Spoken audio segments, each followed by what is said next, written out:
Hey there! In this video I'm going to show you very quickly how light switches work in a typical household. Now they're actually pretty simple, but if you haven't seen the back of one before it can be quite daunting. Here we've got what's called a single gang light switch.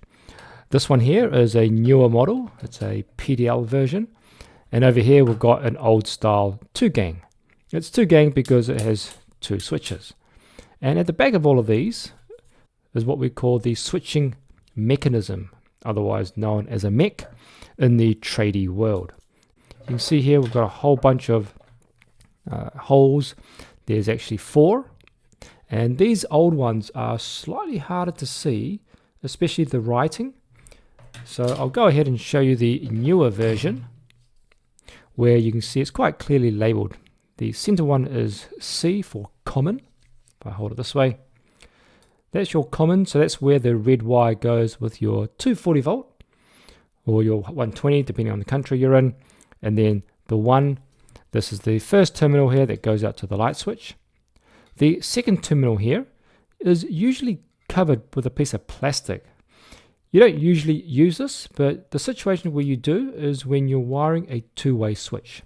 And if you are doing that, you just pop a screwdriver in here, pop out the plastic, and then continue wiring your two-way switch configuration. The last terminal here is called a loop.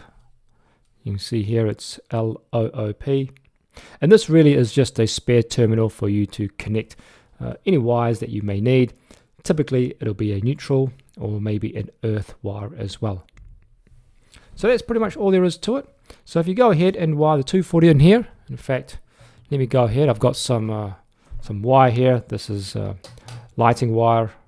It's a 3-core 1.5mm TPS, and typically what you do is you go ahead and put this in your C. So let's go ahead and put that in there, then I'll screw that up like so.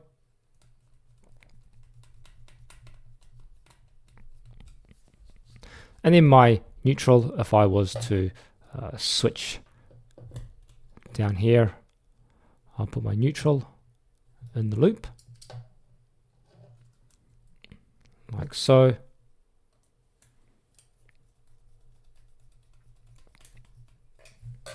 And then I'd run my switching wire off my 1 up to the light switch, and I'd come back down. The neutral would then terminate in the same place as my loop, going back to the power source.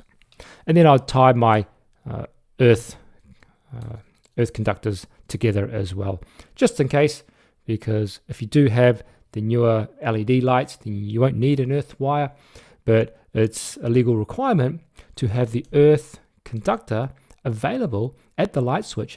And the reason for this is if the light fitting was changed into something like a fancy chandelier that had a metal case, then you'd need to earth that for safety reasons, and you want to make sure that the earth is available and that it's working as well. So that's the basics of a light switch with all the terminals at the back as well.